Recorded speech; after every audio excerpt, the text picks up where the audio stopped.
What's good? Happy Monday, Lucky Lefty Podcast. ONORA boys, we're in the building. We're brought to you by ONORA Whiskey, ONORAWhiskey.com. It's that premium American whiskey, ONORAWhiskey.com. And if you're going to drink, especially after a Notre Dame victory on Wednesday night, make sure you do it responsibly. Let's get it.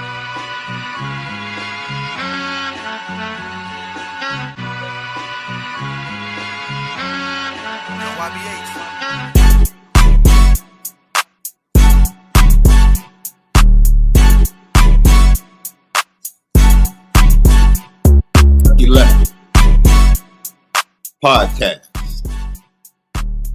MALIK, ZAIRE, SHAUN Davis, the ONORA boys.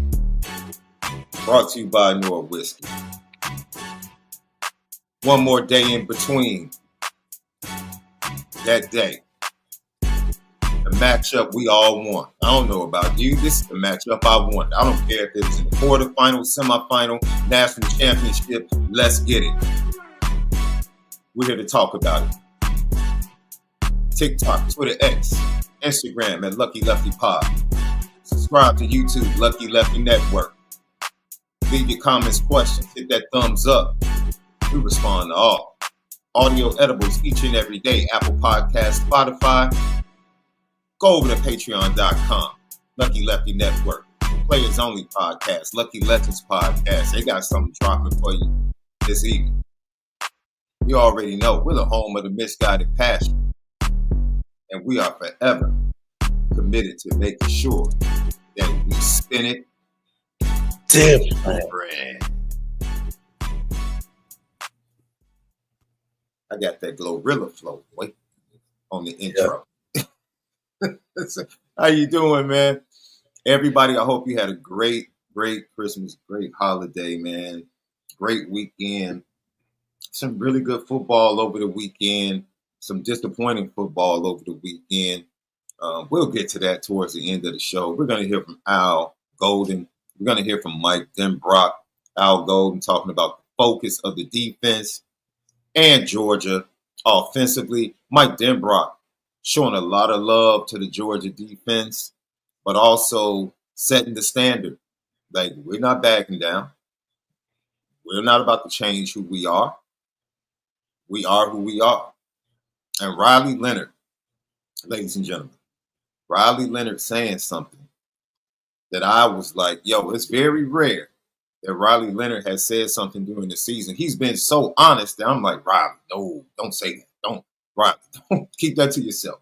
Like, you're being absolutely 100 truthful with us, but don't say that. I was ecstatic that he said this when he was talking to the media and left.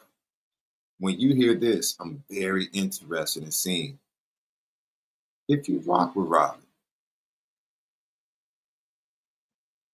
Of like extra preparation and no exams and no finals. Like when we were preparing for Indiana, it was crazy. Guys were straight from practice to the library or taking an exam. So this week's just been incredible to leave practice and know you got 8 hours, the rest of the day to just study film and get your body right. And then being from Alabama, I guess, was kind of like chatter, like back home. I try to not listen to it, but I mean, everybody's hitting up. I think luckily, like most people know, like not to hit me up, so they'll like go through my parents. But I'm gonna need a lot of tickets. So I already hit up James, the Aussie. I was like, dude, there's no way you got 6 people from Australia coming to New Orleans. But so I think he should be able to give me some. That's funny that he went to the Australian punter for his extra tickets, but how impactful can it be that, that was a lot as they prepared for Indiana. Finals, he talked about guys leaving practice, going straight to the library, coming from the library straight to practice, rushing, all that chaos, and they were able to get the job done. He said, now we've had nothing but football on our minds and getting our bodies right to prepare for this matchup. Are you intrigued by what Riley Leonard had to say about the preparation and how he thinks he's going to allow them to play better? Yeah, I think it's good to have him sound focused. it's good to have him sound like he understands the mission ahead and what needs to be accomplished. And so for him to be all in and living in the present with his mindset, I just like the fact that I feel good that his preparation is going to be where it should be for a game like this. And if he's in the right place, then I know that him being a part of our success and not the whole success, and we just ask him to do his job, make some plays through the abilities that he has when it's called on. Don't be afraid of the moment. I mean, if he just gives us his best B+ game, we can do well. So I think it's encouraging to hear that he's excited about this and that, you know, with everything else going on outside of it, he knows what the goal is, and that's to win against Georgia. Yeah. Lucky Lefty podcast. I agree with you totally. Once again, Notre Dame, Georgia, 7:45 p.m. Wednesday night, New Year's Day, 1.5. 1.5 points is the spread. Georgia is the favorite. 45.5 or 44 in certain sports books. It's the over-under. And then the money line, Georgia at -121 and Notre Dame at -101. Should be a very interesting matchup. And one of the keys to the game, we know what Georgia brings week in and week out. We know this. And we know what they have on their side as far as experience, big game experience, big moment experience. Will Notre Dame, LL question of the day, will Notre Dame be able to match Georgia's physicality? Will Notre Dame be able to match Georgia's physicality? And it's kind of interesting to hear it from a different angle. And I want to play this clip one more time, Left, for those of you that might not have heard it on our previous show that we did. This is Kirby Smart. And Kirby was asked about the previous two matchups with Notre Dame in 18 and 19. And in both of those matchups, came down to one possession in the fourth quarter. Notre Dame has the ball with a chance to win, and they weren't able to get the job done. Kirby was asked, what did you learn, or what can you learn, or what do you expect from those two matchups? What do you expect to happen in this matchup? And this is what Kirby Smart, the head coach of Georgia, had to say. Tough one because I don't really remember the other ones. You know, I don't remember them as a team. The games obviously stand out. Both one score, fourth quarter, really physical games. You know, the physicality I see when I watch Notre Dame play is pretty incredible on both lines of scrimmage. The way they play, the style of play they have. So, I mean, comparing those teams is hard for me because there's so many years in between. But this is a really good, solid, fundamentally sound, don't beat themselves, you know, play good defense, great defense, and really physical in the lines of scrimmage. And they got a really athletic quarterback. So there's a reason why they're at the point in the season they're at. So there is, for me, in watching Marcus Freeman, Kirby Smart, their coordinators, our coordinators, there's a lot of respect. To me, this is like a heavyweight fight. You know, in heavyweight fights, you can forget all the trash talking and promotion.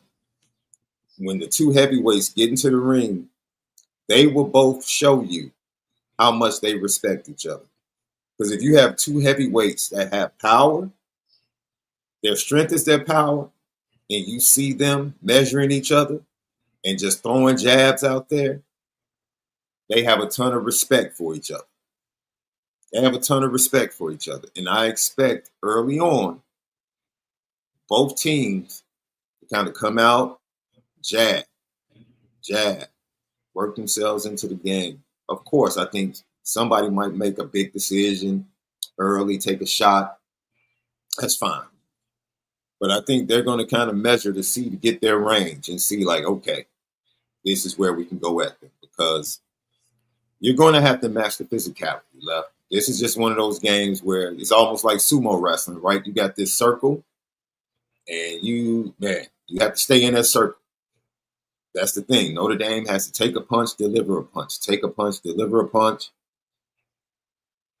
and see what they can do in the midst of that to outmaneuver Georgia and come away with a victory. So it's a ton of respect on both sides, and I think we're going to hear that from Al Golden and Mike Denbrock when we hear them speak coming up in a few minutes. But what are the keys, Left? What are your keys to Notre Dame being able to match the physicality of Georgia?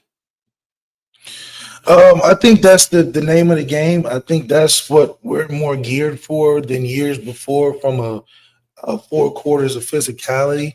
I think the difference between our matchup against Ohio State, where I thought we were physical, was we didn't have the finesse factor at the end, which I think we've learned through the years of Marcus Freeman in these first 3 years, and has the experience of how to add that finishing piece to an offense. And I think a lot of that comes with Denbrock coming back, but also having the dynamic ability at the quarterback position, where if you look back to when we played, in my opinion, a better Ohio State team 2 years ago, I think that we only missed on having moments. And a lot of what I think we've accomplished from organizationally and then top down and then getting better and through the season is our ability to have those special moments for flair and to be able to be productive. So I think what we missed in 2022, was it 2 or 3? No, they played them at 18 and 19. Ohio State? We just played Ohio State. Oh, no. You said, I thought you were talking about Georgia. Oh, 23, yeah. 2-23. And then right now is that we have something of a finishing piece and a belief factor that I don't think we had at Ohio State, as opposed to how I think we act now. Now I believe we have a huge belief factor in ourselves that we are the dominant team in most situations, not a team that's trying to overcome something or beat the bully or be a David and Goliath. I think our belief is like we're going in to win, or just trying to play with us. As opposed to, I think we were playing with Ohio State last year and was hoping that they gave up before we did. I don't think we're hoping this year. I think we're like, okay, we're going to win, and they can stop us if they can try, We didn't try to go win it. We had the ball with a chance to run the clock out. We didn't go win it. No. Yeah, this is not a game to like try to play kick points and be up with a margin of victory they can come back from, because we saw it all too easily. No matter how good our defense was, I just think the moment in which you leave the door open for an Ohio State team and a Kyle McCord who's proven to be everything that Ohio State needed, being an ACC leader in pass yards, stuff like this is crazy. Kyle McCord was not the problem. He was not Isn't that amazing, man? I just love when organizations, whether it's professionals or college, they try to make someone the scapegoat, not realizing that when you remove the scapegoat, now the focus is purely on you. It's solely on you. And if it does not work, it's no more excuses. And I think you make a very good point.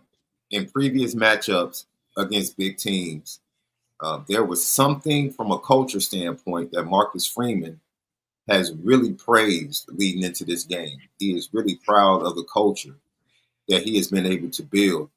And that was a process. That was a process, man. I think you talked about it all the time. It's one thing to maintain culture year to year when you have the same head coach.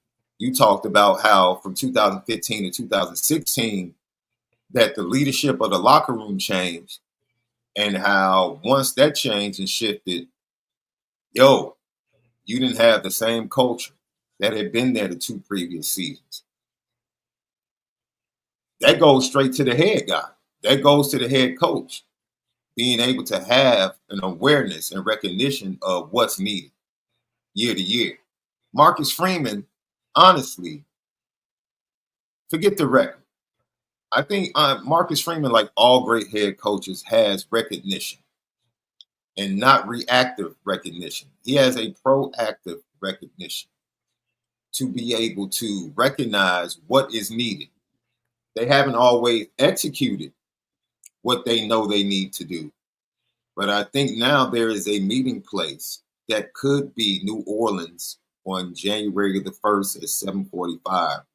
We could be witnessing the meeting place of execution, expectations, and culture coming together and manifesting itself in a victory against Georgia. Because we've seen 1 of 3 or 2 of 3. Right? Against Ohio State, we saw, certain remnants of certain things, right? Like, okay, we can see this, we can see that, but you still have to finish the deal. All of those things could be coming together.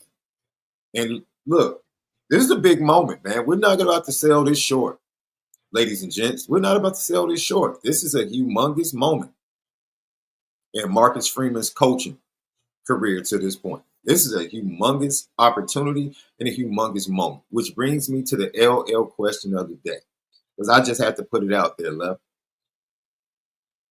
Do you feel like this is a must-win for Marcus Freeman? Do you feel like this is a must-win for Marcus Freeman in Notre Dame? I'm interested in hearing and seeing, shall I say, what the Notre Dame fan base has to say. Put it in the chat. If you have a super chat, we'll get to it just like we're about to get to this one from our guy, Eric Spadell. Man, what's up, Eric?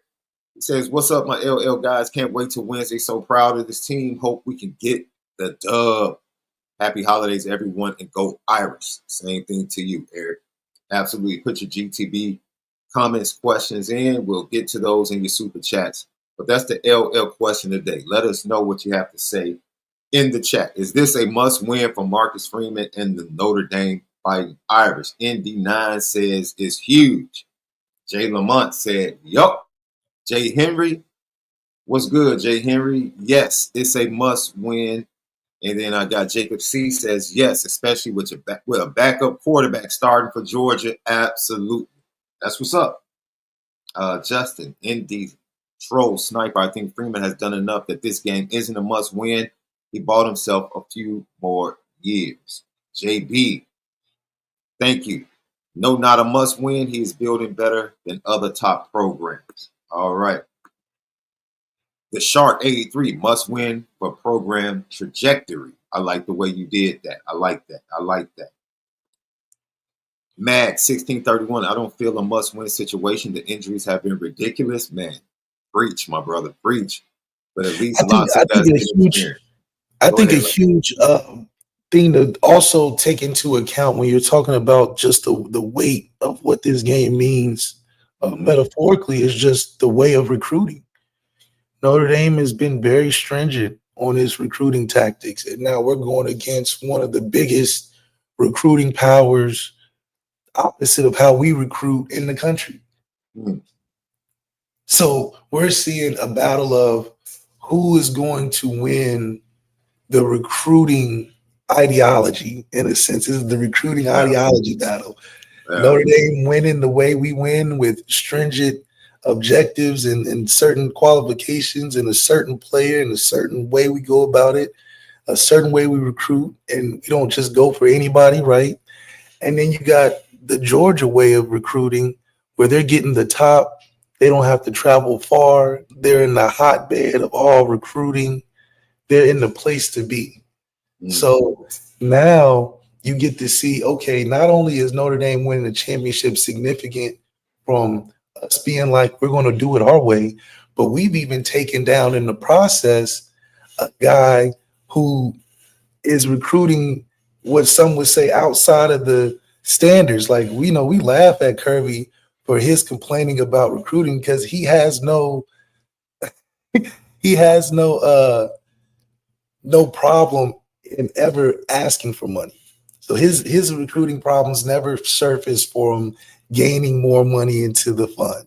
His thing is, oh, guys, leaving hurts my feelings. So we're going to two different ways of college football right now. Yeah, there's some sentiments, some great sentiments going on in the chat right now, Love. Jay Golden 44 says the fans need this win. Coach Vic. What's up, Coach Vic? Happy holidays to you, brother, up there in the Lou. Georgia players don't need good grades to matriculate through school. That's a big difference, love. Yeah, I mean, but we know that it is what it is. And it goes back to what Riley Leonard. The Notre Dame players just face a lot of different obstacles, man. Just even in preparation for Indiana. Riley Leonard talking about that week and everything they had to deal with and go through, and then to come out and play the way they played, with the focus they played, with the aggressiveness that they played. You know, you have to tip your cap, and I feel like they have cleared the decks. I feel like they like, okay, now we can just play. Now we can just focus on football. Now we get to literally just focus on football, and I'm expecting a really good performance. I am really expecting Notre Dame to come out and be themselves, and then, they're going to turn their cards over at the river, and we'll see what Georgia, what they flop. You know what I'm saying? It is what it is. Big boy poker. We'll see how it goes. Play like a champ against the MAC. Definitely not a must win, but it would be a huge win. But I don't see the overwhelming deficits or loss in not winning. And the reason I brought that up, Left, is because, man, look, honestly, this has been a fantastic season, incredible season. And I reminded B. Drisk as we had a phone conversation over the holiday. I said, I want this win for Notre Dame and Marcus Freeman. The players, the fan base, I want it really bad for them because of what it would mean. I said, but the truth of the matter is, everything that has surrounded this team, the injuries to Riley Leonard in the spring, how that impacted the beginning of the season, how they've had to grow, the injuries to other key players. 3 of your 5 captains will not be playing in this game. I'm extremely proud of this squad, bro. Before they even kick off on Wednesday, as a fan, I am extremely proud of this team, bro. Right? Because the requirement was to make the playoffs fully healthy. Oh, I forgot about losing your starting left tackle in camp. I forgot about that. Do you think Charles Jagasaw is going to play? He's practicing, but he's practicing on the inside. He's practicing on the inside. So I think that's because they want to make sure that Rocco is good to go. And Rocco is getting better, but they're making sure that he's good to go. And if something happens to Rocco, you can definitely look forward to Charles Jagasaw being implemented into the game if Rocco can't go at some point. So I think that's where it stands. And I think that's an upgrade, honestly, because when Rocco went down, Pendleton had to come into the game. And there was a drop-off, in my opinion, with the offensive line play once the youngster came into the game. But Jagasaw coming into the game, if something happens to Rocco, I feel a lot better about that, especially going up against a physical team like Georgia. I feel much better about that. So, but yeah, I'm proud of this team. I just want to put this out there. And this is me not backing off. I think Notre Dame's going to win this game. I fully believe that Notre Dame is going to win this game. But I'm proud of this team nonetheless. Regardless of the outcome, I'm proud of this team.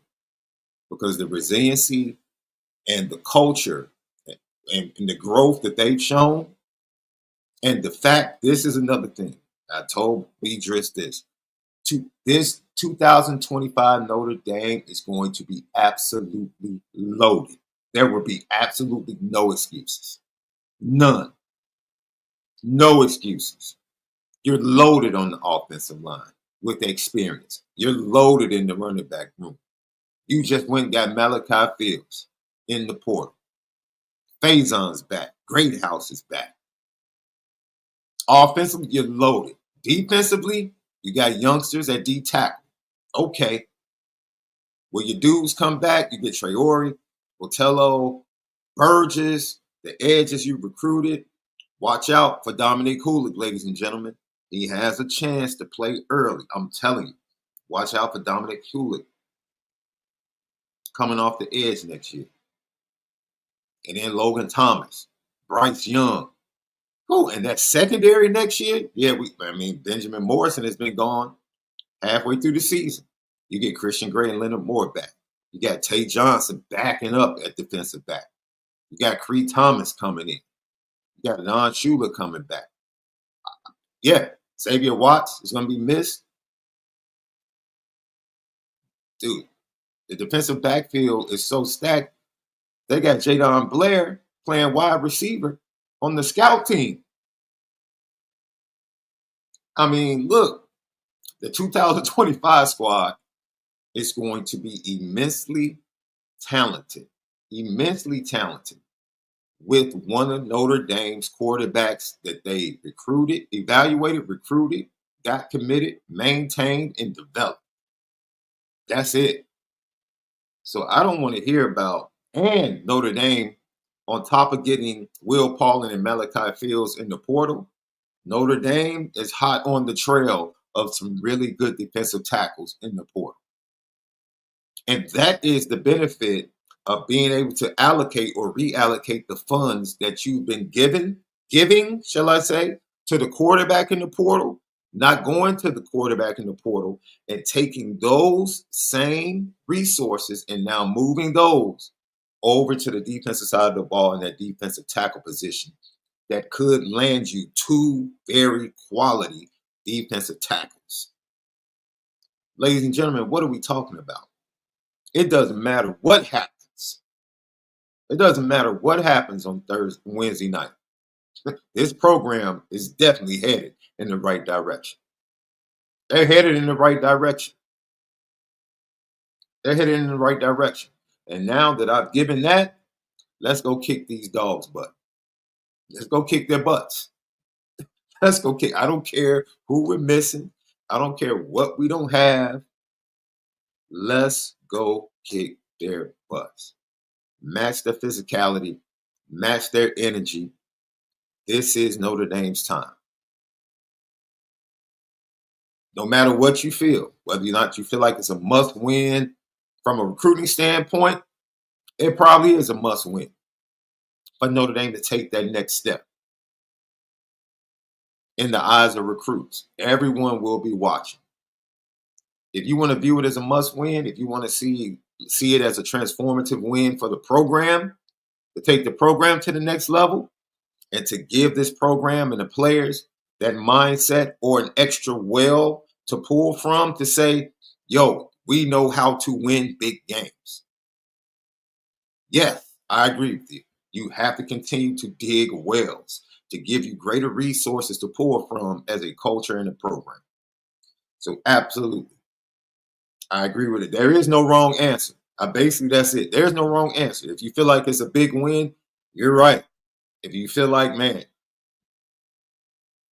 it's a big win, but not a must win, or yeah, it is a must win, I see both sides of the coin. I really do.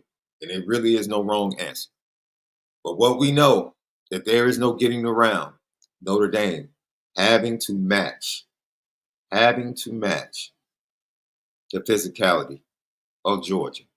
And I don't think they'll have a problem doing that. I don't think Notre Dame had a problem with physicality in the two previous matchups. I don't think so either. I think Notre Dame had a lack of playmakers. I think they had a lack of offensive playmakers. That's what it was. We had a lack of that second gear for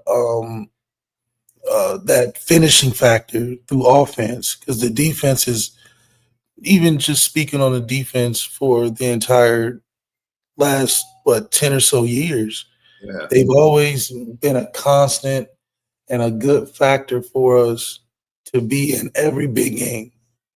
It's not like we went into games and got so overwhelmed on both sides of the football. It's always been the defense has propped us up in a position to win. We just haven't had that Trevor Lawrence 2 touchdowns in the back of the end zone with T. Higgins to go to the finals. We just haven't had that Brock Bowers make 3 unbelievable plays and put us over the top. We haven't had that, just it's little things. And for a different program, it would be a lot. For us, it's the little factors, because if you take a step back, you look at it and say Notre Dame has been in all these games. As bad as we talk about Notre Dame, they really have been well in all these good. You know what I'm saying? So it's one of these things where you're just like, but what's missing? What's wrong? What happened? And come to find out, it's always a offensive finishing factor, or a coaching dynamic, or a scheme, or something plays into it that has been the stopping point. And I truly believe that we don't have that issue this year. Like, I truly believe that we have all the things needed to win this football game. I think there are some things they have the upper hand in when it comes to some coaching situation experience and just a background in the history of physicality. I think there's no mistaking what Georgia brings. I think for Georgia and everybody else in the room, they're thinking, well, is Notre Dame going to meet that challenge and expectation? We see them be physical. We've heard of them being physical, but physical at the highest level.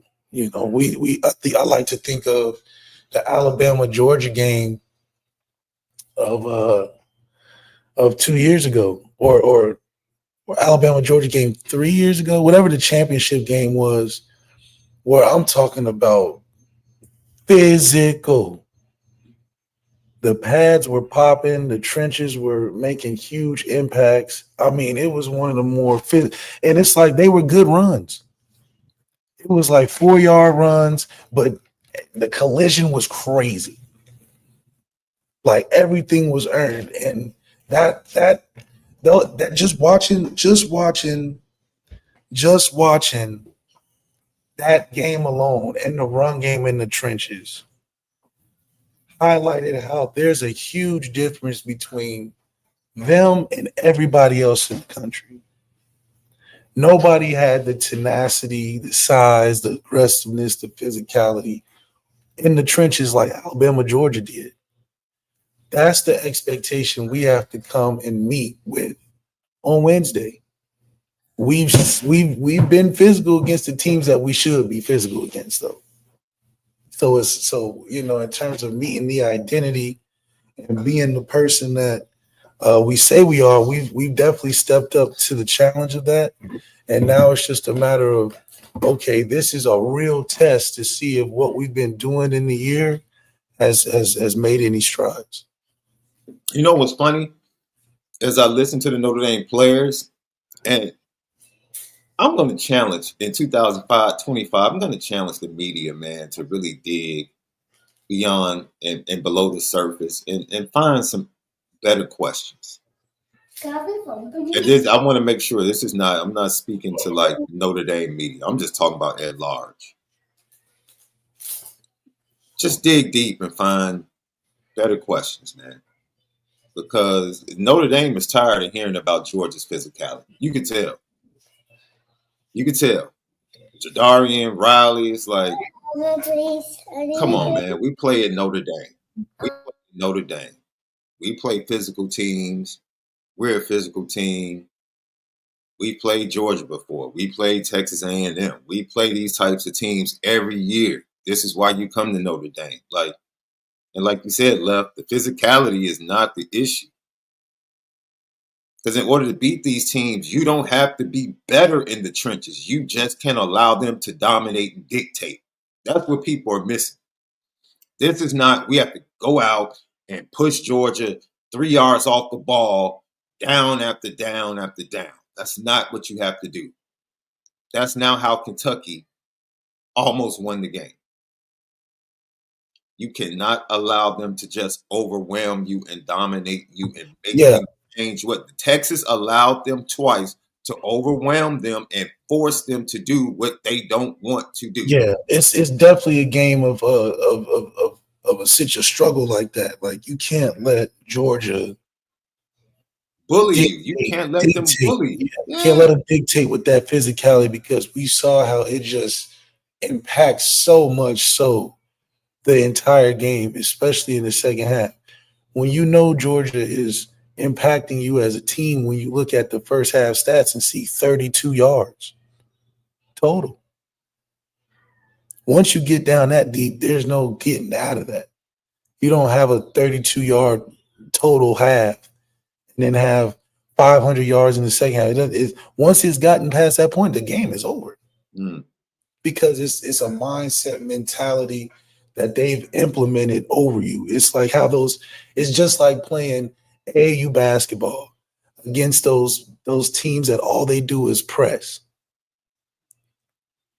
They done pressed you out the game. They done take you 94 feet every time. Full court trap. If you don't have a consistent, solid way of beating it, it'll drown you. You don't even care about what they do on offense. They're just pressing and getting steals and making fast. That's just a style of play. They don't have a half court set where you're afraid of. You're like, man, they got a half court. They got this shooter in the corner. No, their style of play will overrun you. So we can make it a game. If we're speaking in basketball terms, we can make it a game if we find a solid way to beat their press. Because if we beat their press, okay, now it's like now we're playing basketball. If you can't stop Georgia's physicality early, then you're not going to get a chance to play football. You're not going to get a chance, because then Georgia's going to start doing ridiculous stuff like sending four. Now they got a 4-man rush that's whooping your butt. They don't have to do nothing special. There is no more playing football. There's no more scheming, demon, no more calls on the sheet that you've been preparing all week, because they just settled in, start bringing four, start bringing three, bring an all-out blitz when you get too comfortable, and that's it. And the game is over with. And now you in situations like a Georgia Tech who didn't put them away early enough. So because they didn't put them away early enough, what happened? Now Georgia jumps into their championship drive. What is Georgia's championship drive? Georgia's championship drive is when we take y'all out to that deep water where no team has been able to accomplish and get there before. We know how to survive. Can Marcus Freeman survive in an environment if he's taken out there to the frozen tundra? If the Georgia says, okay, you're going to go for this ride, let's go for it. We're going to go the distance. We about to reach limits that y'all haven't seen yet, because we're a 30-4 team over the last 4 years. This is stuff that but now, do we have the talent to win? Absolutely. Is this, if any time to play a Georgia team, this is the time to play them.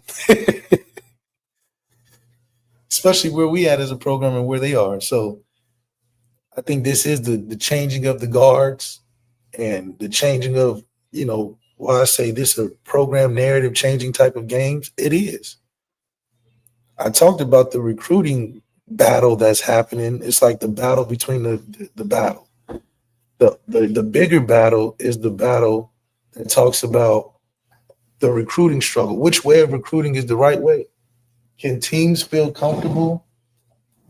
Can teams feel comfortable in being able to apply this recruit what fits your program strategy that Notre Dame has fit into? Or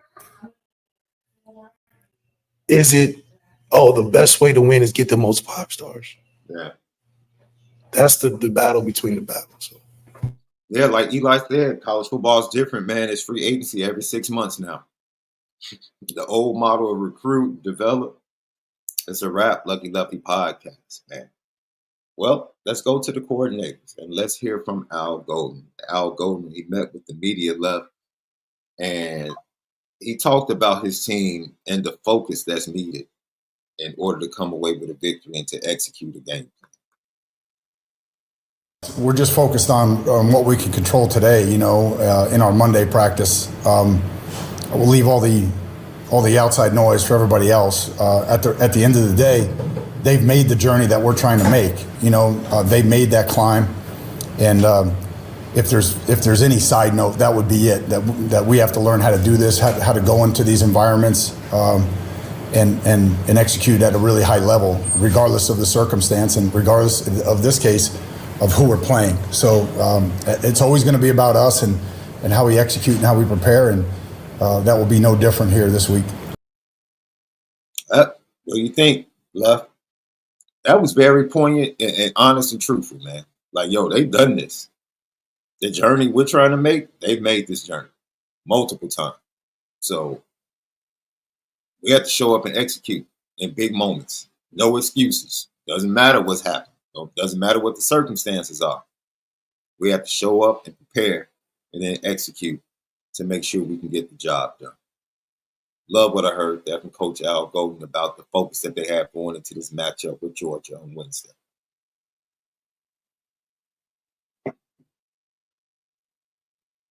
Left stepped away for a second. Al Golden, he went on to talk about Gunnar Stockton, ladies and gentlemen. Carson Beck, he goes down to injury at halftime of the SEC championship. Insert Gunnar Stockton. And they come right out. He leads them to a touchdown. He makes a mistake there in the fourth quarter that ultimately doesn't burn them because the defense stands up. They get the ball back, and they're able to hold on. So what are we going to see? We have a young man. You don't have a lot of tape as far as game film in real situations. He's played pretty much fourth quarter blowouts. But as far as lights are on, bullets are flying, we really haven't seen a lot of Gunnar Stockton. So Al Golden talked about that, preparing for this young man. And not only have to deal with him, but there's going to be something specific that he brings to the offense that Al Golden really doesn't like. But these are his initial thoughts on Gunnar Stockton. Skill set, I think we're at 80 plays this year, and then obviously from the recruiting end of it in high school, whatever, just know what his skill set is, know the things that he does well, but more importantly, they have a great system, and he knows how to implement the system and how to execute within that system. So it's a combination of both. What does he do really well, and then what, by schemes, formationing, issues, what do they create that will give us problems and things that we have to have solutions for? Solutions, I love that, right? That's one of the reasons why I love some of the best offensive and defensive minds in all of football. And coaches be on the phone. Coaches really give you the great opportunity to have answers, right? Teams are going to give you an opportunity to go against. Teams are going to give you an opportunity to really mess up. Down in, down out. They're going to give you an opportunity to mess up. And what Notre Dame has to do, especially Al Golden, he talked about the different formations and the different things they're going to bring up. They're probably going to bring up some new stuff that fits Gunnar Stockton a lot more than it fits Carson Beck. But at the end of the day, Georgia's not about to change his stripes or his spots, whichever saying you want to say. It is what it is. They are who they are. And Gunnar Stockton has to come into that and then provide what he can provide within that culture. Notre Dame has enough. And the focus is making sure that the fine details are on point to make sure that they can go out and execute and do what they need to do defensively to kind of keep him at bay. You want to make him unsettled early. That's one of the important keys here. You want to make him unsettled early.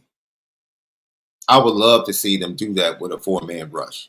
I really would. It's probably going to be a little more difficult with Riley Mills, who's probably one of the best pass rushers, especially from the interior. And that's always the quickest route to making someone unsettled at the quarterback position, straight up the middle. Straight up the middle.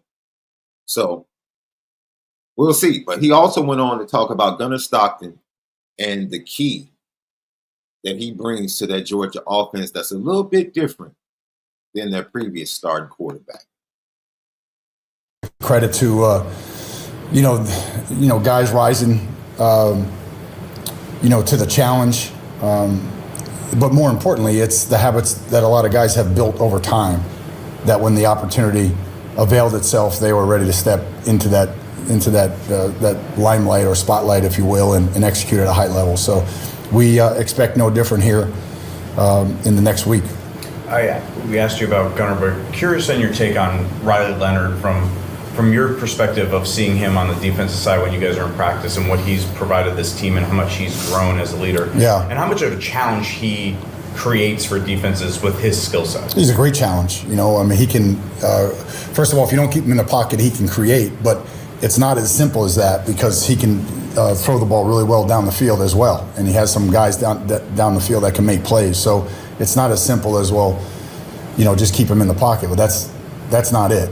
He's got a plan B all the time. So again, if you're dropping more into coverage, he's going to beat you with his legs. If you pressure and miss, he's either going to convert down the field with a throw or convert with his legs. So and then obviously the added dimension of just having to get an extra hat, to the play at all times is not easy to do in college football. It's not hard. The math doesn't work.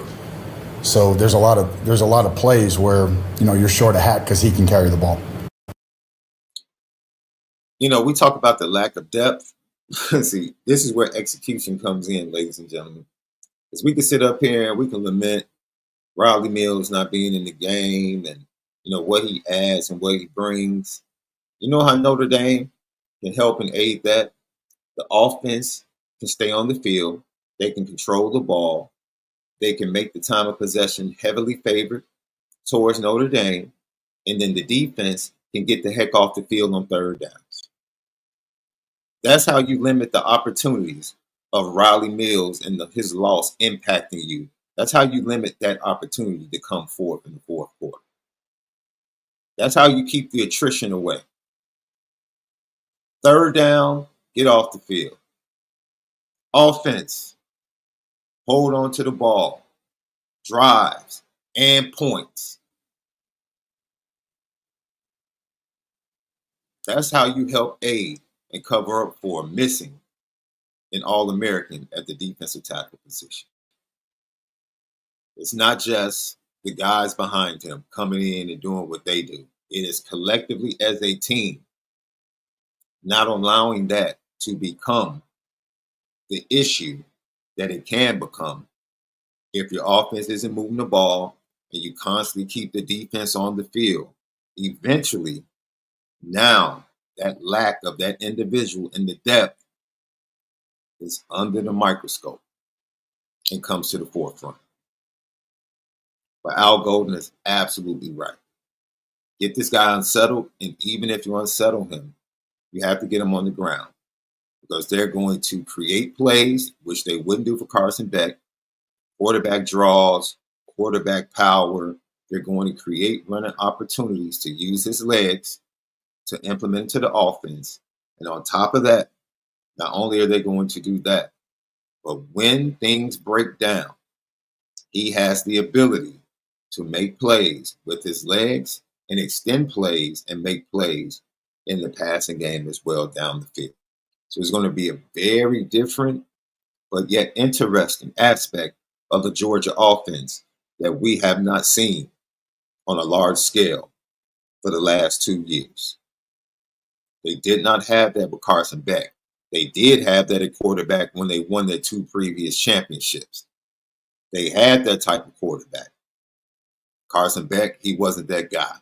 So now it's going to be very interesting to see how this Georgia offense looks after about 3 weeks of preparation and Gunnar Stockton trying to get his feet settled in the Georgia offense. Mike Bobo, we'll see what you got coming up on January 1st. What you got up your sleeve, Mike? What do you have up your sleeve? Al Golden then talked about the impact of Riley Mills and his loss. First and foremost, right? We all feel badly for Riley. Riley came back for all the right reasons and just had an immense year. Just an immense year on all accounts, right? Just production, leadership, technique, flexibility, his ability to run, his ability to rush the passer, just really improved in all those elements. So number one, you feel badly for the young man, but our mantra all year has been, don't flinch, next man up, and so now the torch has been passed to the next guy who's got to step up, and we don't anticipate any changes in our structure or how we call things. Yeah, I don't know about you, ladies and gents, but I love this mindset. I love it, man. They really are focused.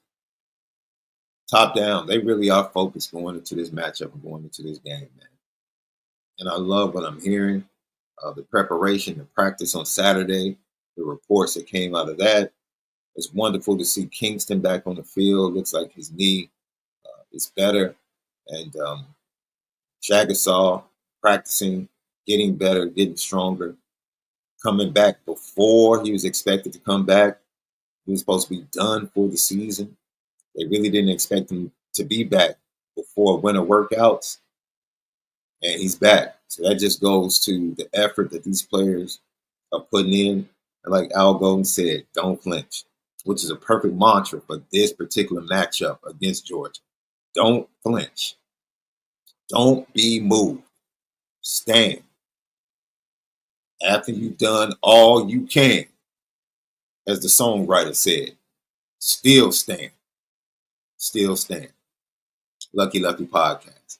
Al Golden then went on to talk about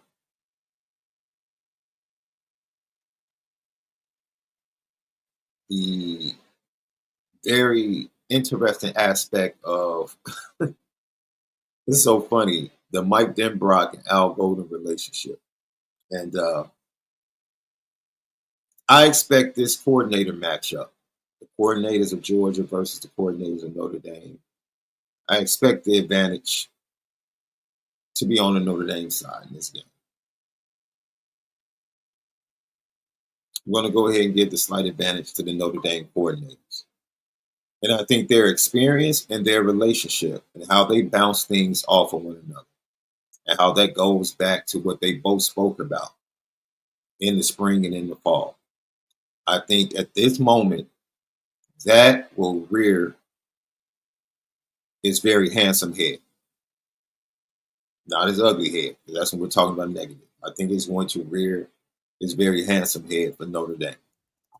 I think the coordinators and the advantage that they give to Notre Dame with their experience and facing tough teams, I think the pro aspect of preparation in the playoffs, going into Arrowhead, being able to defeat Patrick Mahomes, all of that is going to play a part in how they approach this game.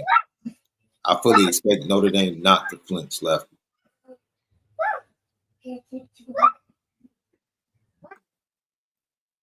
I think Lil Left hit the. Sorry, I'm here, brother. Okay, no. I thought Lil Left had jumped into the show. No, he always jumping in something. That's true. But yeah, man, I just think that the way things are going, man, we're primed, man. This is not the Ohio State game from last year, and I keep bringing that up because these are program narrative changing type of situations, and this is the ultimate test. I think it's the ultimate test on the physical side. I think it's the ultimate test on the standpoint of recruiting ideologies. I think it's the ultimate test in coaching.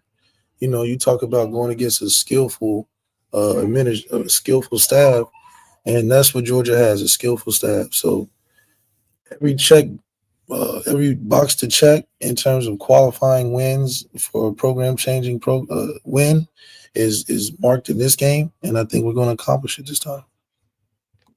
Man, Donovan Mitchell and Coco Jones just don't match to me, bro. I don't know. It's just me personally. Yeah, I don't know how he pulled it off. You think he hit it up on social media? Like, where were they even at together? You know how you see couples and it's just like, It just doesn't look right.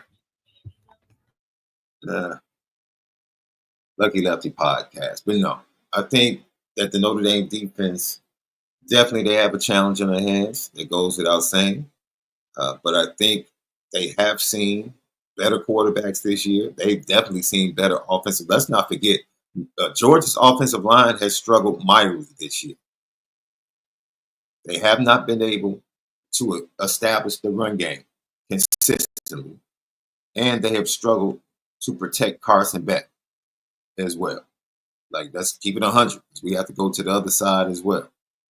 So we have to focus on that as well. And I think as much as people want to make this game about the offensive line for Notre Dame, there's another offensive line that has to prove themselves against a tough defense. So that bears watching as well. But defensively, as I said before, if Notre Dame can put up 24 points, I feel real comfortable about this game. Really comfortable about this game if Notre Dame can put up 24. Kicking game is going to be huge. What do you think? That was my kicking game. So kicking game is exactly what I was going to say, man. Because their punter, they have a backup punter coming into this game. This is the game where, listen, if anything could ruin a beautiful moment, this Derek Jeter, I don't know. It's just, I don't want that to be a deciding factor. Bro, do you hate when games are decided by kicks? Hey, bro, I want to call you so bad. I want to call you so bad the other night. Man, that cat Joe Burrow just turned his head and was like, God, you got one job. Man got a 37-yard field goal overtime to win the game. And hits the post. And he just saw Joe Burrow just turn his head like, you got to be kidding me. And there was no way that they were going to try and kick another field goal when they got back down there. They were like, no, I'll take care of this. But yes, everyone sweats when it comes to place kickers deciding games. Left? Yeah. Absolutely. Right. Absolutely. Chicago fans are still talking about the double doink against the Eagles to this day. Yes. Absolutely. Special teams always plays a part, man. As great as Ohio State played against Georgia, it came down to their field goal kicker having a 49-yarder to win the game. And it was never on target. Never. It was no good off his foot from the jump. So, yes, Miss Jeter is going to be a factor. James Rendell is going to be a factor in this game. When you face a team like Georgia, everybody has to make a play. Every facet has to make a play. Somehow, some way. Every single facet. So, Lucky Lefty podcast. All right, Left. Mike Denbrock.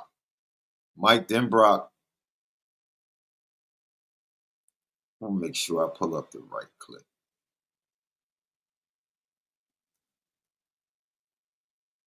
Oh, here it is. Denbrock on UGA. Here we go. Obviously are different, but, same leadership, same dominant style of defensive play that Georgia's been known for years now, since Kirby's been there. And, they're a group that makes you work for every single inch that you gain. And they have answers for your answers, and we're going to hopefully have one more when we get a chance to get against them. Coach, have you had the opportunity, or has it been requested of you by Al Golden to help them understand what you're doing from the offensive side? So maybe, since you faced them before, because you understand what they're capable of? Yeah, Al and I are always bouncing ideas off one another, talking about what hurts us, and He talks about what stings them or what other people are doing. So we get a chance to exchange information all the time and kind of communicate with each other. It's a great relationship that way. I don't know how much help he would ever need from me. I think he's doing an unbelievable job on his own. But anything that I can do to help, we're kicking that stuff around all the time, him and I. Go ahead, Love.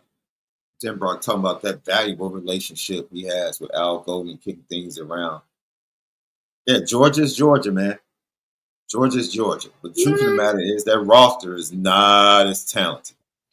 Yep, it's not as talented. I mean, it's a huge thing when you're trying to replace a Darnell Washington and a Brock Bowers and a running backs that you've had over the years and a quarterback that's probably the greatest Georgia quarterback ever. You know, and then you got George Pickens. I mean, they've had a lot of talent that they don't have now. I just do think that this is the matchup, man. I would like this Georgia team better than the Georgia team with Jordan Davis and the all-time defense they've had. So I think the man for the job is Al Golden, knowing that he's great with backup quarterbacks. He knows how to play to him. I don't see us having a struggle defensively. Historically, with Notre Dame through big games, we've always been in it. The differences between 2012 and every other year we played a big game is that we finished in moments. I mean, that's really what it was. The Stanford game finished in moments. Mm-hmm. The Pittsburgh game, the Purdue game finished in moments. But the defense always kept us in games. So it's not I think the bigger questions is for Denbrock and what can Riley Leonard do and how can Coach Marcus Freeman sort through these different situations to help us out. So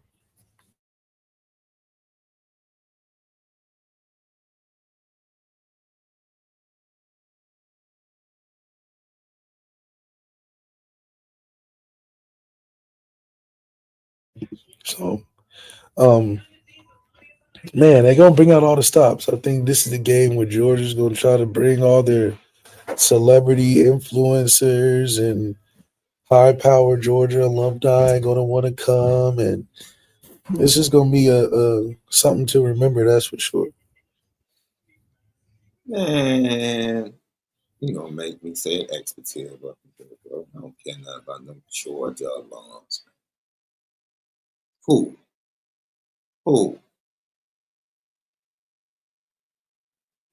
Let me stop. I was about to get into troll mode like at the podcast. We need a little bit of that, Sean. We supposed to be the bully now. Yeah, dude, I was about to go into troll mode. Let me be nice, man. Let me be objective. Let me get back into my media mode. All right, here we go. Coach Denbrock, he also talked about, I want to play another Riley clip for you, but the issues that Georgia presents, and then Riley Leonard and what he's going to have to do. But issues with what they do defensively, from a personnel standpoint to a scheme standpoint to trying to take away what you do really well. They're as good as anybody that we faced this season at doing that. Limiting explosive plays and like I said, making you earn everything that you get. And on top of that, they're incredibly talented physically and has some really good football players. So extremely well coached, disciplined, hard-nosed, make you earn it, and we're going to have to be up for the task.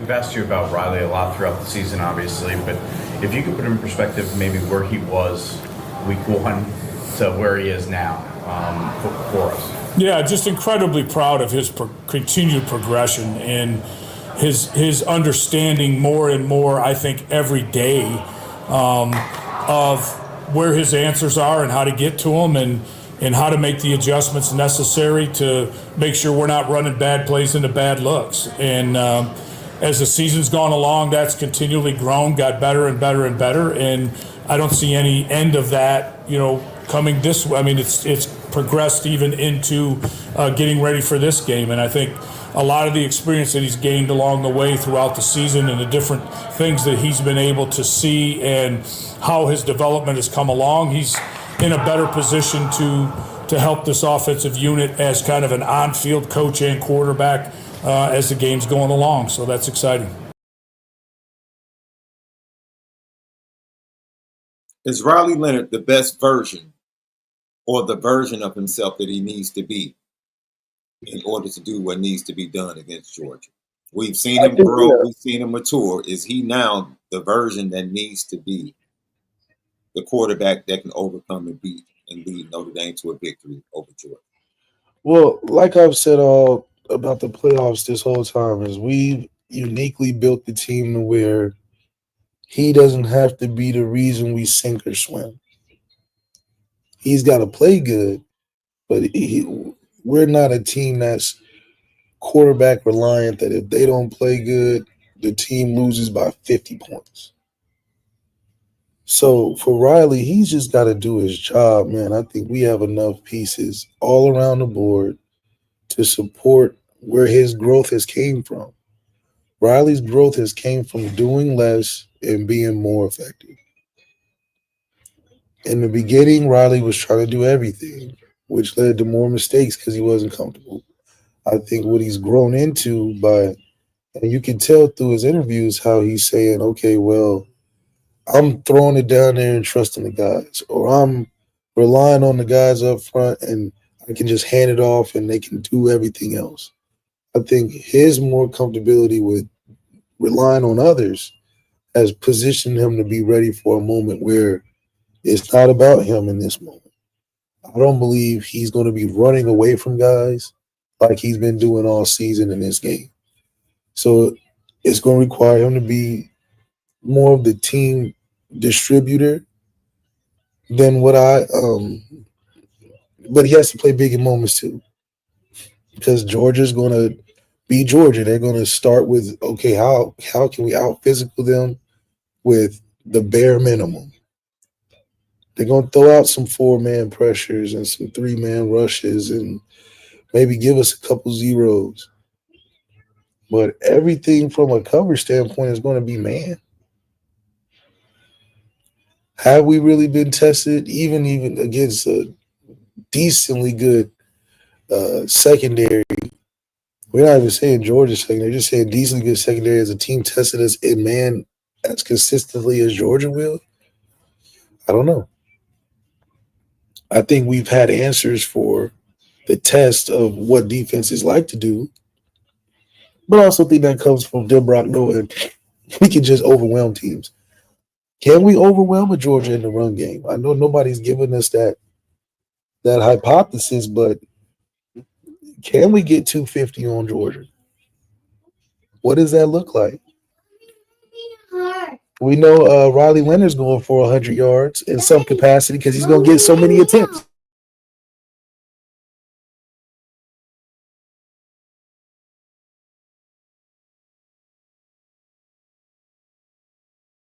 I'm sorry, Left. I got caught in between. I was listening to someone just posted a clip of Ashton Craig giving an update on his ACL rehab.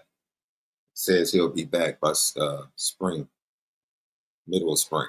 So that's good to hear.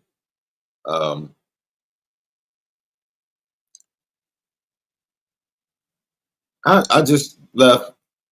I'm really not worried about this offense in this game. I'm not worried about this offensive line. The offensive line is. Remember when all the injuries happened? And it's amazing to me, dude. I told Brian Driscoll this. I said, look, man, I get tired of Notre Dame fans putting everything on the offensive line. Everything's on the offensive line. I said, for once, I would just love for people to say, you know what? Wide receivers have to make plays and get open. You just said it, Left. No one's going to play them more man-to-man and give them exotic things and exotic looks and twists and different looks than Kirby Smart in Georgia. So Riley's going to have to get, like Mike Denbrock said, Riley's going to have to get us into the right look against the right defense. That's his job. That's Riley Leonard's job. Get us into the right look and the right play against the right defense. Receivers, when he makes the throw, catch the ball. It's almost like Notre Dame fans expect our offensive line just has to be perfect. It just, man, just play in, play out. We got to be perfect. And if we're not perfect, we're not going to win this game. Okay, dude. Once again, I say this. Name me the NFL offensive lineman for Deshaun Watson when he beat Alabama. I'll wait. The great Alabama, when Deshaun Watson put up points on them and put up over 800 yards in consecutive years, name the top-notch elite offensive lineman that he had. He didn't. Georgia's offensive line has struggled all year, yet they're here. Their offensive line has not been able to run the ball all year consistently, yet they're here.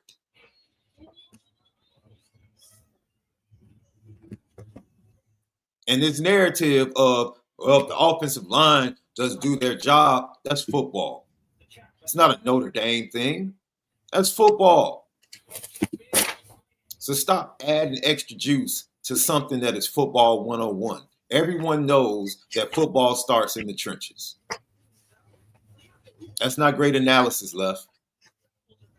You said it's not great analysis? No.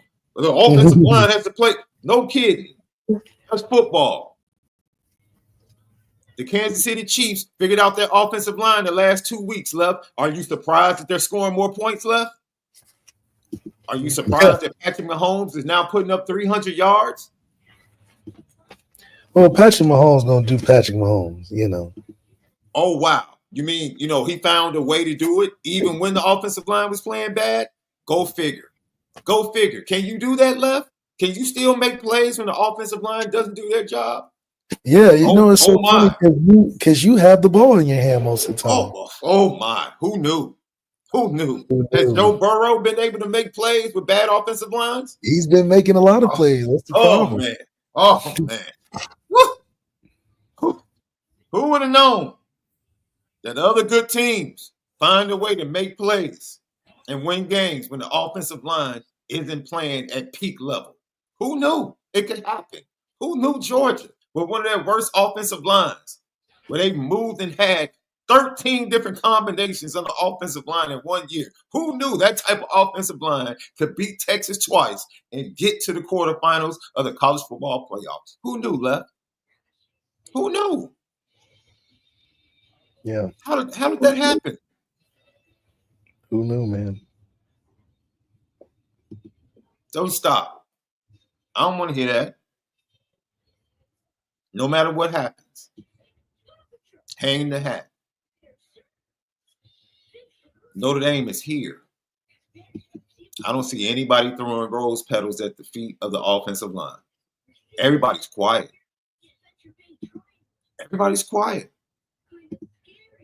Yeah, everybody's unusually quiet. Everybody's quiet about the offensive line. They just want to go to the same old thing. But the offensive line, yeah, okay. That's low-hanging fruit for me, man. That's low-hanging fruit for me. Low-hanging fruit for me, man. And that's football 101.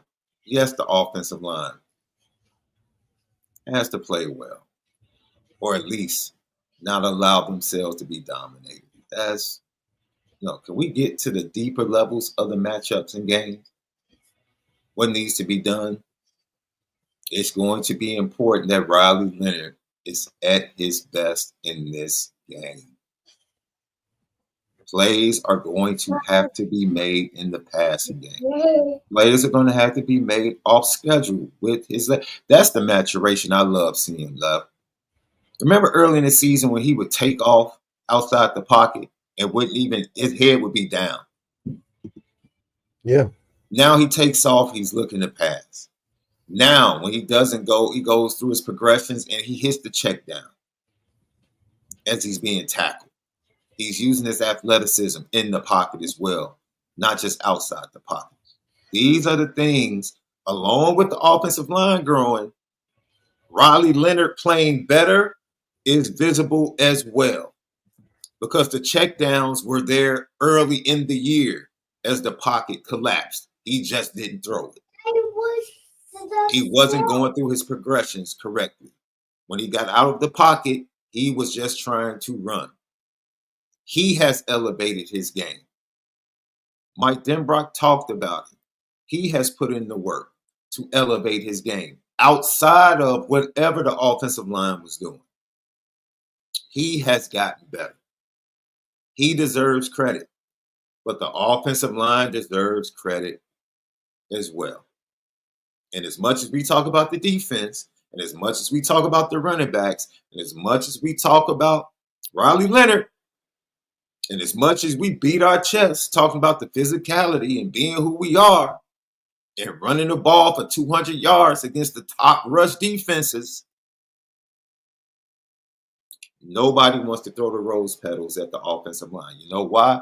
Because that's the lifelong Notre Dame excuse when things don't go right. It is the go-to excuse when things don't go right. Well, the offensive line, come on, man. And when they play well and they produce, everybody's quiet. Everybody's quiet. You hear nothing. It's all about the quarterback and the running backs. You hear nothing.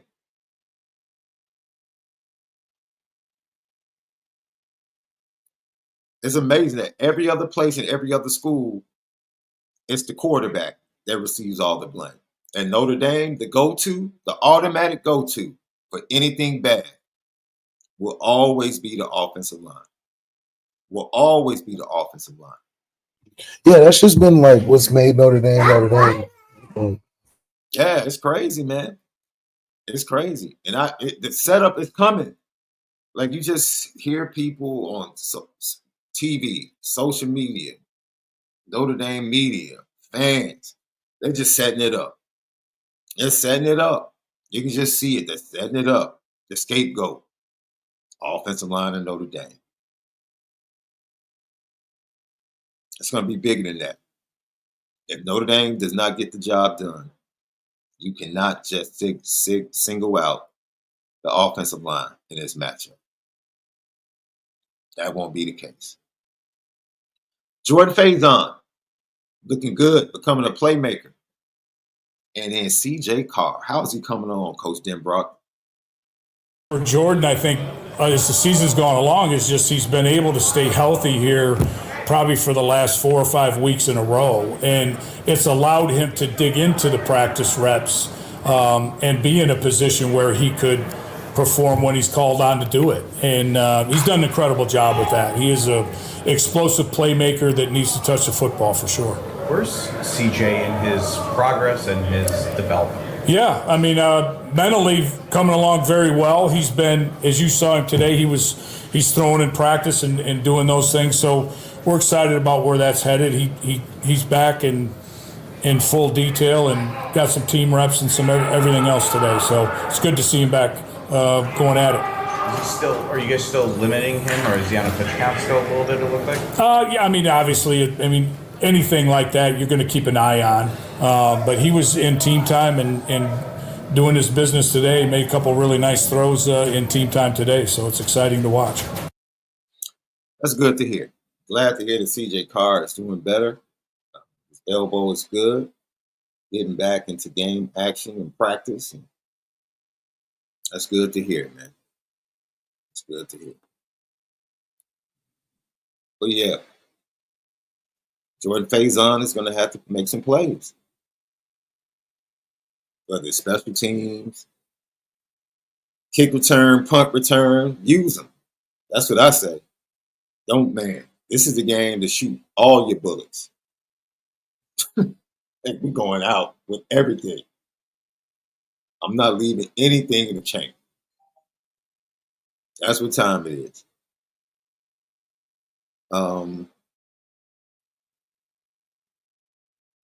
Hopefully somebody gets that for me. Yeah, I do.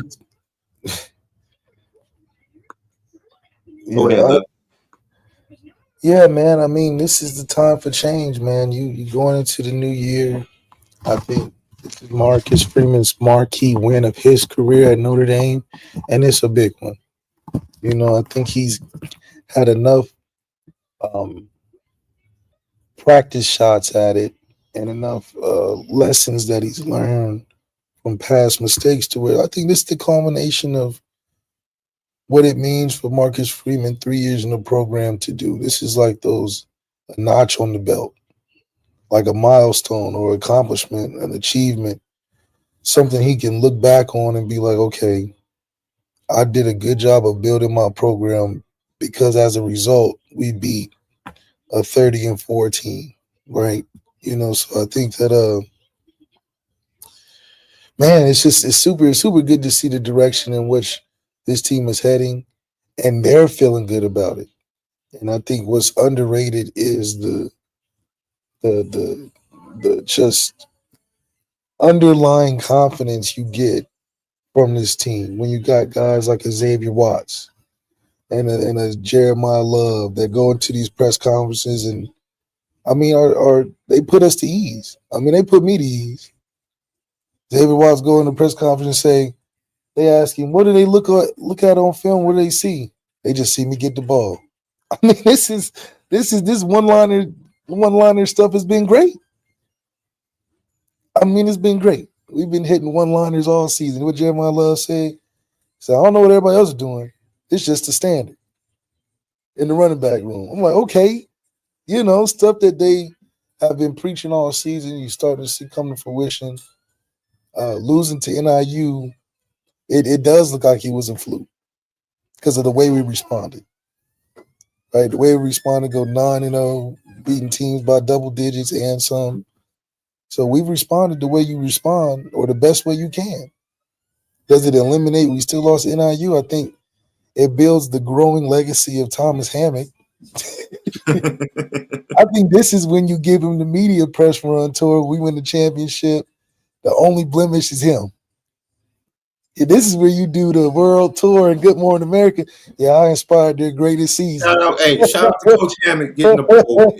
Shout out to Coach Hammock and you getting the big bowl. Yeah. Shout out to Coach Hammock. His next thing, he finally did call Marcus Freeman, and whatever he told Marcus Freeman spurred us to. No, he's down. He's down in New Orleans as a consultant this week. Oh yeah, there you go. Yeah. After they won the game, he flew to New Orleans to meet Marcus Freeman. Yeah, he just happened to be his right-hand man for the game. He's gonna be on the sideline next to Marcus Freeman, holding. He's gonna be holding Marcus' cords for his headphones. That's right. So yeah, Thomas Hammock definitely big inspiration for this season, and it's one of those things where it's like it just defines Marcus Freeman, I think, in total. As great as he is as a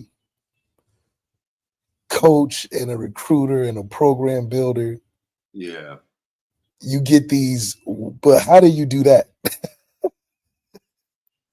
As great as Marcus Freeman's season has been, even if we win a championship, his biggest thing is he is as great as he is. He always has those. How did that happen? How you lose to a David Shaw at home? How you let him smirk you out on the way out? How you lose to a Marshall that ended up being boo-boo in the rest of the season? How you let that happen? How you let how you lose to Thomas Hammock in week 2 at home? And then y'all talk about we don't listen to the fans and the fans and the fans. So it's, but you take a step back and you be like, damn, but you won a championship in year 3. You got 11-4 against top-ranked opponents, so he has the most extreme achievements and the extreme lows, if you can say. Oh man, I have to play this clip. Jadarian Price. I told you that Notre Dame players are getting tired of hearing about Georgia and their physicality. This is what Jadarian Price had to say in reference to talking about the Georgia defense and their physicality. Aggressive, they have a lot of size. D-line, we've faced big D-linemen before, but they got some big backs, and we gotta get up there and get good position in the pass game, and in the run game you just gotta take those 3, 2, 4, 5. Next thing you know, 20, 30-yard runs. So we're up for the challenge. Talk that talk, JP. Yeah, you can stop us 1, 2. Yeah, you can stop us 1, 2, 3, 4, 5 times. But eventually, we're gonna pop one. We're gonna pop one. And when we do, good luck trying to catch us. Yeah, we just proved that eventually we're gonna break one, whether it's early or late. It just tends to happen because of the consistent commitment to the run that we have. So, we've gotten stopped on drives before, but we didn't leave the run at any particular point. So the threat of it being there existed, and then we capitalized because you got really two or running back room has to be one of the top 3 rooms in the country, a premier group. Not many teams you can go around and say we have a group of guys in the running back room that make a difference. That's like your base, your powerhouse, on top of an offensive line that's, if nothing else, you can say consistent. They've consistently gotten better week to week. And it's funny because the Texas A&M game, that defensive line was supposed to be better than all the teams we played after NIU. So it's not like we started off on a bad foot. We started pretty good. Considering Texas A&M was up for the SEC championship just 2 games ago. So it's like it'll be interesting to see how this progresses and where it takes off to. Yeah, you see this left? I am eating some glazed Georgia pecans. Just symbolic of what Notre Dame's running backs are about to do. They're about to eat. They're about to eat Georgia. That's what about to do. About to eat. That's about to happen. That's what's about to happen, ladies and gentlemen. We've heard this all year, man. I watched the Georgia podcast. This was funny the other day. And they literally said, yeah, that 50 and 60 and 92-yard run that Notre Dame's used to getting, that's an 8 to 10-yard run against Georgia. And I laughed. I said, okay. I said, all right, go ahead and believe that. Go ahead and believe that. Go ahead and believe what you want. But you know what's different? When Dylan Sampson was eating Georgia up in the first half and they took him off the field, you saw what the run game for Tennessee was when he was on the sideline against Ohio State. You can't take a deep breath with Jeremiah Love.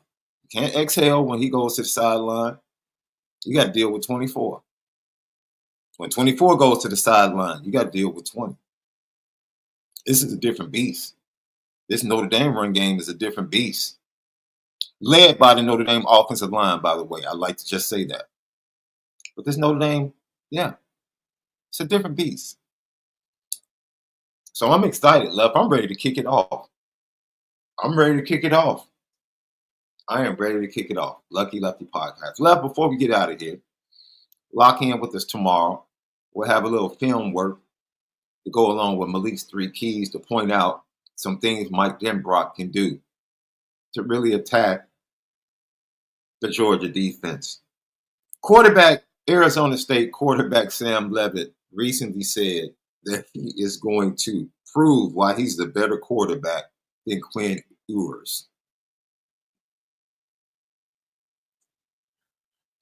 There's been a lot of trash talking in these playoffs, and I think I like it. I think I like the expanded playoffs because people are really talking trash, man. They're really on their Don King, and I think I like it, Left. It might encourage me. It might make me feel better if they choose to expand to 16 teams, Left. Yeah, I mean, if it just makes better for the show. I mean, does it make it better for? Are there 16 possibilities that there can be 16 different champions? No. I think you're still going to get these blowouts like you saw the first game because I just think styles and matchups between programs it takes a special – it would take, in my opinion, it would have took a special program in SMU to beat a Penn State in that situation.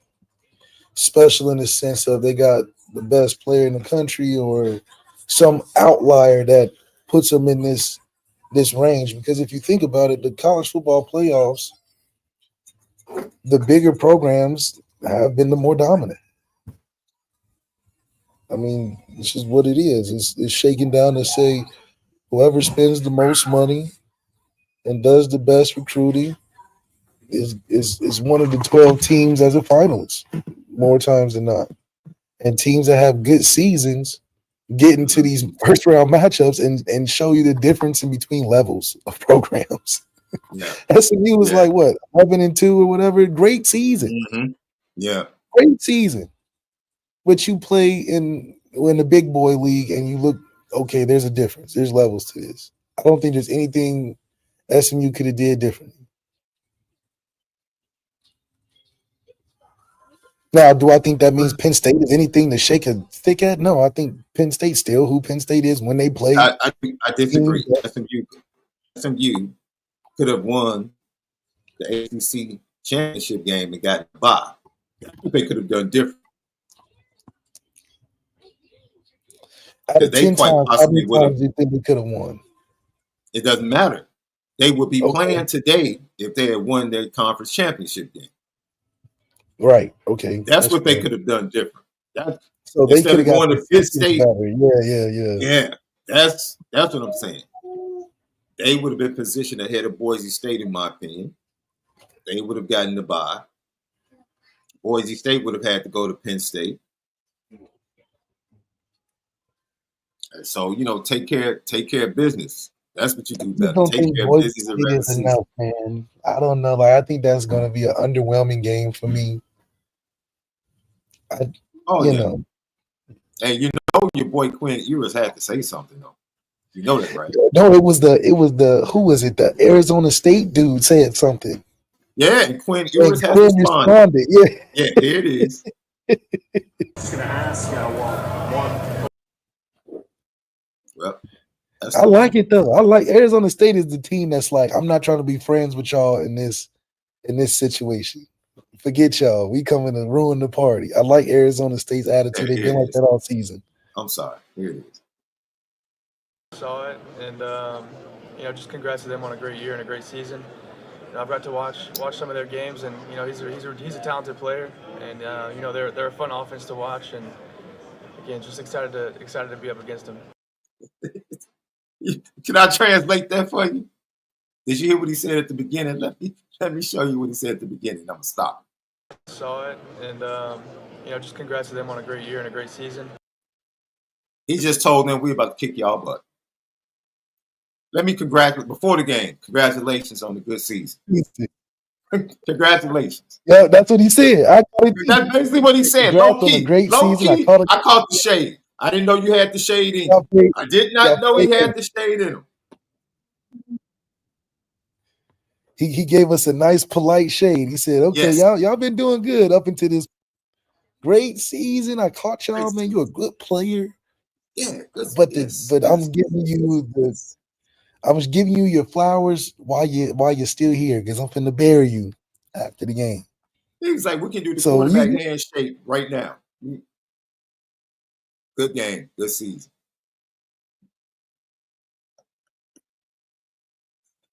Left. Go ahead, Left. I'm sorry, man. I'm just.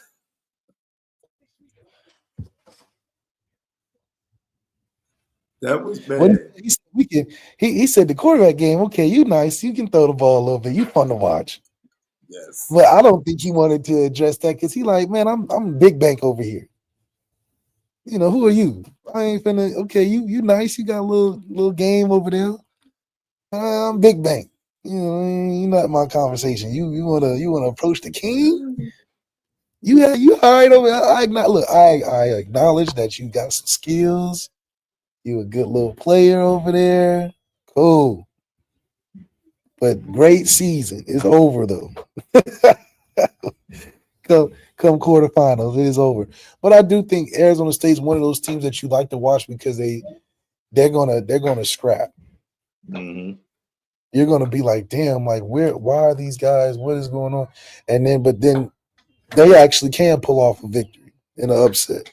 They got enough belief factor from their head coach, from their running back Scatterborough, who's got the great underdog story. He went to Sonic State or something crazy, and now he's not Sonic State.